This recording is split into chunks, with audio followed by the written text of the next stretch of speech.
Bueno chicos, como habrán visto, ahorita estamos en época de cuarentena, así que vamos a estudiar en línea, así que estos videos los van a poder ver en el canal de YouTube, así que véanlos por favor, y bueno, les daré instrucciones en la carpeta de Dropbox. Okay, así que bueno, comenzamos con la parte de magnetismo que ya habíamos comenzado en clase, y recordemos lo que son los imanes, así que siempre ya hemos tenido en casa algunos imanes que al acercarlos con material ferromagnético, limadura de hierro, cosas así, ustedes van a poder ver que se acomodan, ¿no? Las partículas alrededor del imán. En este caso, bueno, aquí se puede ver, aquí tenemos un polo que estamos definiendo como polo norte y del otro lado un polo que estamos definiendo como sur. ¿Qué pasa? Acercamos dos imanes, enfrentamos un polo norte y un polo sur. Pues lo que se ve es esto, ¿no? Se dan cuenta, se ve muy parecido a cargas eléctricas, ¿no? A líneas de campo eléctricas. Entonces tenemos aquí igual dos cargas eléctricas, aquí tendríamos dos campos eléctricos. Y aquí por ejemplo tenemos dos polos norte. Cuando tenemos un polo sur y un polo norte, al parecer las líneas de campo se comen unas con otras. Y en el caso que tenemos dos polos norte o dos polos sur, las líneas de carga como que se repelen. Bueno, tenemos aquí la descripción de la figura. Y ok, ¿qué pasa ahora si acercamos una brújula a un imán, ¿no? Les había comentado que los imanes se van a sacar estas líneas de campo, y las brújulas, depende de donde la coloquemos, va a apuntar. Por ejemplo, si colocamos una brújula en este lugar, pues nos estaría apuntando al sur, ¿no? De este lado también apunta al sur. Entonces, si se dan cuenta, todos los lugares donde coloquemos la brújula va a apuntar hacia el sur. Si el imán está colocado de esta manera. Bien. Quitando los imanes, podemos definir ahora las líneas de campo hacia dónde van. Por lo que tenemos aquí por convención, decimos que las líneas de campo salen del polo norte y llegan al polo sur. Ok, estoy viendo el tiempo de grabado. Bueno, les había comentado que también tenemos un campo magnético intrínseco en el planeta, ¿no? Entonces también las brújulas, aparte de reaccionar inmediatamente cerca de un imán, también reaccionan, ¿no?, con el campo magnético terrestre. Y bueno, aquí tenemos una representación de la Tierra, y ojo, tenemos la Tierra alineada verticalmente u horizontalmente, pero el imán está, o por decirlo así, el eje magnético del planeta está ligeramente inclinado, ¿no? Este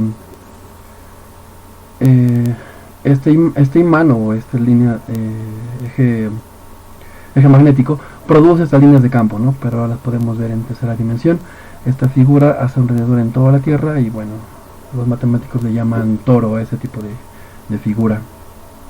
Aquí tenemos el eje de rotación, y aquí tenemos el ecuador, por decirlo así, pero es el ecuador del campo magnético. ¿Ok? Si se dan cuenta, esta línea punteada parte exactamente en la mitad a nuestro imán que está dentro de la Tierra. Bueno, también tiene su eje vertical, y aquí podemos ver que hay un ángulo de separación entre el eje magnético y el eje geográfico de más o menos 11 grados. Ahí podemos ver el eje de rotación. Sobre ese eje la Tierra está girando. Aquí tenemos el polo norte geográfico, y por supuesto tenemos un polo sur geográfico. Aquí estamos indicando el ecuador geográfico, y la línea punteada que les mencionaba es el ecuador magnético.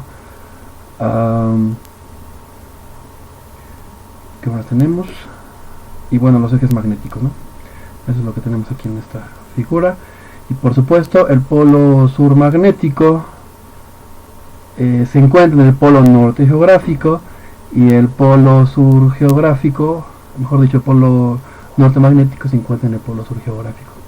Está invertido. Por eso las brújulas apuntan hacia el norte.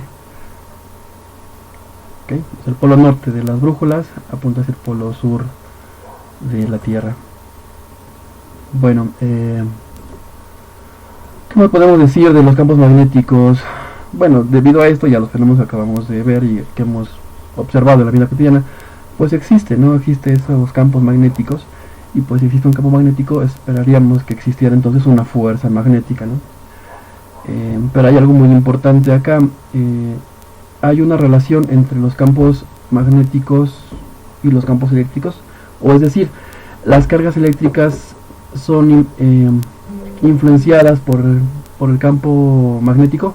Bueno, si la carga eléctrica no se mueve y el campo magnético permanece constante, no hay ningún movimiento, no recibe ninguna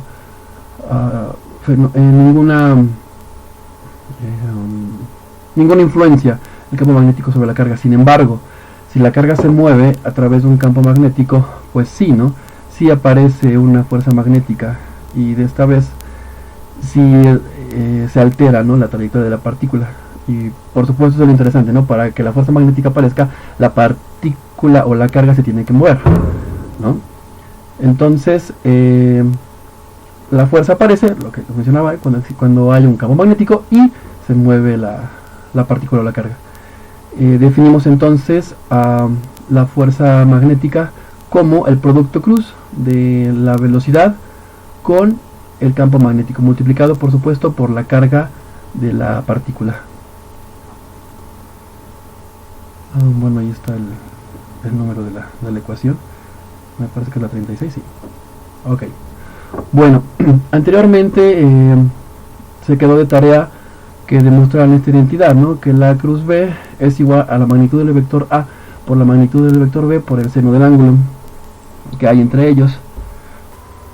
De esta manera las unidades de campo magnético nos quedarían como unidades de fuerza sobre unidades de carga sobre unidades de velocidad, es decir, Newton sobre Coulomb sobre metro sobre segundo. Cambiemos ahora el metro sobre segundo, y en lugar de que divida los segundos a los metros, vamos a ponerlo a lo que lo divida a los coulombs. Eso se puede hacer mediante algunas operaciones sencillas de fracciones, y nos va a quedar entonces Newton sobre Coulomb sobre segundo sobre metro. ¿Por qué lo pusimos así? Porque Coulomb sobre segundo es amperes, y entonces las unidades de campo magnético nos van a quedar como Newton sobre ampere sobre metro. Así que vamos a definir ahora los teslas, que va a ser las unidades con las que vamos a medir el campo magnético, y pues nos va a quedar como un tesla igual a un newton sobre ampere sobre metro.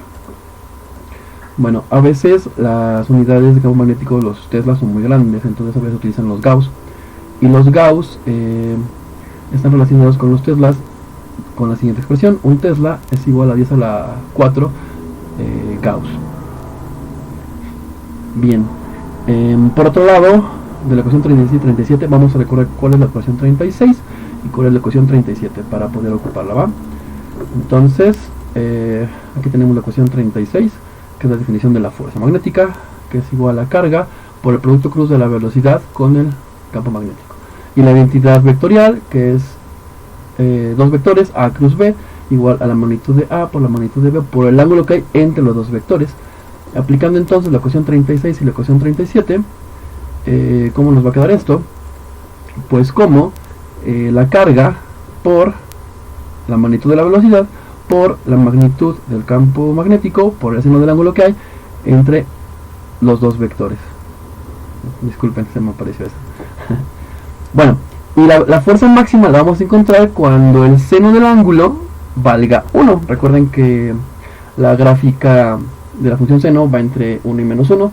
Como lo tenemos en modelo absoluto, el valor absoluto de seno pues va a quedar desde 1 y 0. El valor máximo lo tenemos a 1. Cuando el ángulo vale 0, seno de 0 vale 0, y entonces no hay fuerza. Pero cuando el ángulo vale 90 grados, seno de 90 grados es 1, y tenemos el valor máximo, que es igual a la carga por la velocidad por B por 1, o que es lo mismo, carga por velocidad por campo magnético. Ahora, ¿cómo están las direcciones de los vectores? Bueno, imagínense que tenemos aquí un plano en 3 dimensiones, está un poquito inclinado, y tenemos una carga, ¿no?, que se encuentra sobre el plano que tenemos aquí.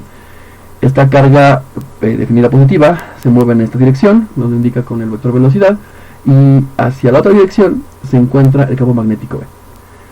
Utilizando la definición, entonces, hay un ángulo entre el vector velocidad y el vector campo magnético, descrito con esta figura, y el vector fuerza entonces va a ir en la dirección ¿ok? En la dirección perpendicular hacia el plano en donde se encuentra el vector velocidad y el vector campo magnético. ¿Por qué es perpendicular?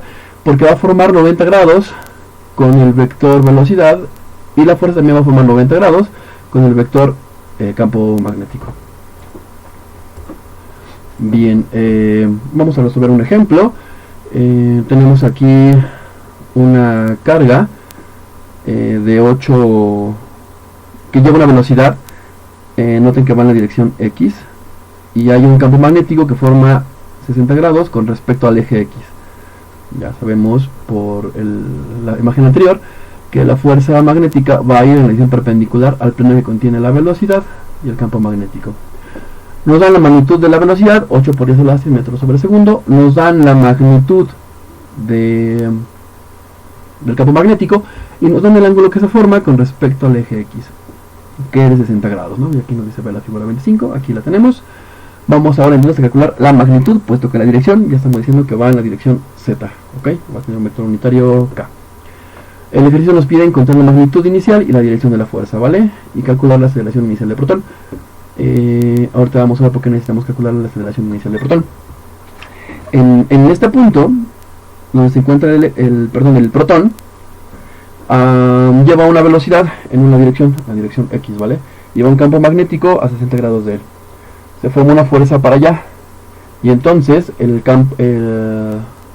protón, como va a sentir una fuerza para allá, va a sentir que es jalado para allá, entonces va a sentir una aceleración hacia arriba, y eso va a desviarnos al protón del plano en donde originalmente se encontraba, ¿vale?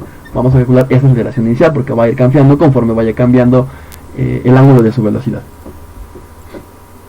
Bueno, vamos a calcular la magnitud de la fuerza. Ya tenemos ahí nuestra expresión de fuerza, que va a ser igual a la carga por la velocidad por el campo magnético por el signo del ángulo entre los dos. Recuerden que aquí es con valor absoluto, así que tiene que ser positivo. Aquí no es necesario porque es ángulo de 60 grados y nos va a dar signo de 60 positivo. Sustituimos y la carga del protón, que es la misma que el electrón, solo que positiva, es 1.6 por 10 a la 19 coulombs. La velocidad, recuerden que nos la dieron, que es 8 por 10 a la 6 metros sobre segundo. La magnitud del campo magnético es 2.5 teslas. Y el ángulo que hay entre la velocidad y el campo magnético puede ser de 60 grados. Al hacer las operaciones, lo que tenemos es una magnitud de 2.77 por 10 a la menos 12 newtons. ¿Ok? Noten que si cancelamos ahora los coulombs con los metros sobre segundo y los teslas, pues nos va a quedar newtons, ¿vale? Bueno, en el siguiente video vamos a ver ahora, como ahorita vimos que un protón se mueve en esa dirección, un campo magnético va en esa dirección y va a sentir una fuerza. Pero ¿qué va a pasar si ahora en lugar de mandar a un protón o un electrón, mandamos a muchas cargas? Es decir, si mandamos a una corriente, ¿qué va a sentir todo ese cable que conduce a esa corriente?